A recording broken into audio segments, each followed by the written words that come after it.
Have you ever wondered if having sex before marriage will shape your relationship for good or for bad? I know this is a question that often brewed in our hearts. We're always thinking about it, and over the years we've seen that the answer does not even look straightforward.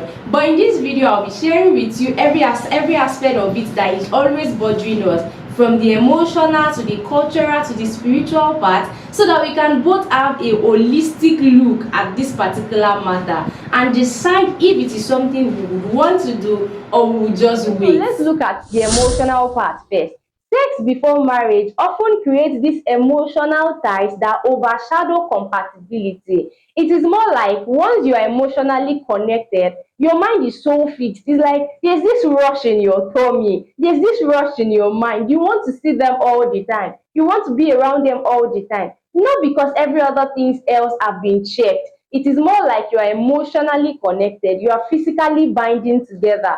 And if it used to get into your mind that you don't think of anything, it blurs your judgment, it blurs your view about them, it blurs vision, it blurs your goals. It's more like any other thing does not matter. I like the way they give me the sex. I like it because they are there for me sexually. It's more of like sometimes you don't even want to tell people about the relationship, not because they are good or bad person, but because you feel they will judge you people. And so it creates this tie in your heart where you just want to keep them to yourself, you just want to see them all the time. And basically it just blurs your mindset and it prevents you from knowing if they are committed to that relationship. Most times sex in marriage is seen as a binding force for commitment, more like we are committed to doing this marriage together. But when it comes to like having sex outside of marriage, it is more like you're not even sure if they want any other thing, if they want to do life with you in the long run, but you're just excited about the moment, you're just excited about what we are having right now. And most times you don't even care about every other aspect of your life, your spiritual life,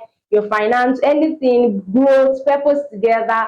I mean compatibility in the overall face of life. And when we look at it from cultural and spiritual beliefs, we all know that different cultures and different denomination of like spiritual gatherings have different mindset about it. But in the overall, it is seen culturally as like abstinence or from sex before marriage is seen generally as honor to your parents, regards for them. And this is why once you're not married, it is something that you don't even want them to know you are having. And they would also tell you that you should not have it because it is more of like honor to your parents in the like the big sense of it, because they want to see that big day come. They don't want anything to disrupt your life. They want to see you go to school, they want to see you badge your degrees, they want to see you start up a job, they want to see that your life is figured out first before you start having sex, because they know how powerful and like it can influence your life, influence your decision making, and these are things that they don't want to happen. So it looks more like they put this fear in your heart, this reference for them in your heart,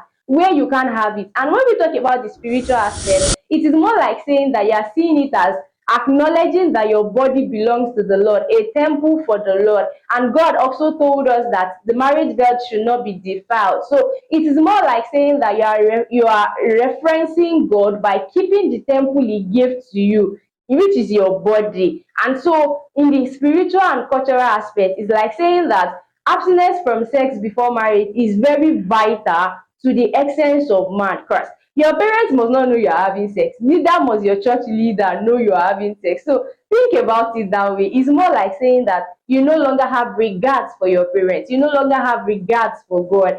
And beyond the emotional butterflies you now feel in your heart, it's more like at the end of the day, you get it right. And when it comes to relationship dynamic, one of the things that most people that start emotional like sex outside of marriage is that their relationship begins to lack trust. It's more like they now focus more on like them. So it's like you went to school and I know you'll be having sex over there. You went to work, I know you're having sex with your colleagues. So they no longer have like trust for you. I remember meeting a guy and he's like, no, once a girl is not in your cycle, she's not around you, somebody else is having sex with her. And this notion came from the fact that every time they meet, they have sex. So it's like, no, if it is sex we have, how would a guy, a cosmate, meet with her, read together, and they are not having sex? So it just sound odd to the other person. They can't just focus their attention on other things like effective communication, healthy communication, building shared goals together, planning life together, and the overall essence of a relationship. So it is more like saying that all the relationship is basically for is just the emotional connection where you're just having sex. And thinking deeply on the overall effect it has on your relationship, I mean the long-term effect it has on your relationship. Most times, the foundation a relationship use in starting is also the same lens you use in viewing your relationship, even in marriage. So it's more like saying that you did not trust them while you were having like the relationship at the early days before marriage because you felt like if they can be giving you sex this often, how would they not give someone else? So the same thing repeats itself, even though you are now married. The same thing begins to repeat itself. You can't communicate, you fight instead of resolving your issue by talking it through. You use sex to resolve it. Like once you want to resolve it, they just touch you and that's the end. Now that you're married and you have to stay together for years, the same thing repeats itself and now you're wanting something different. But foundation of a relationship is what a relationship continues to survive on. And the Bible says that if the foundation of a thing is destroyed, what can the righteous do? So think about it that the foundation of your relationship is destroyed because it is built on, I mean, something that is done 1% of the time of a marriage. Because most marriages don't have sex 24 hours. It is not even possible. You can bond emotionally, but you don't actually copulate for 24 hours. You don't have sex for 24 hours. So that's to tell you that as powerful as it is not the real core and major essence of a relationship. If basic things like effective communications are not in place, safety and trust for one another is not in place, building visions and goals together is not in place, these are like driving force that sustains a relationship. So the question now remains, why have it? Like, why should we have it? I'll be in the comment section hearing all of the things you think about this subject matter.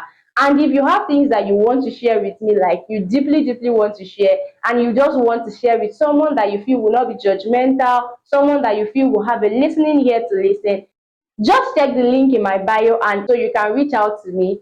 And if you've not subscribed to this channel, what are you waiting for? Do you want to miss this type of beautiful content I upload? Don't do that. Just ensure you tap the subscribe button right now on your notification bell so that you can see when I upload beautiful content like this.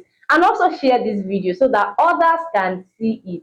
It is very, very necessary. I remain Temiuna, and until next time, bye.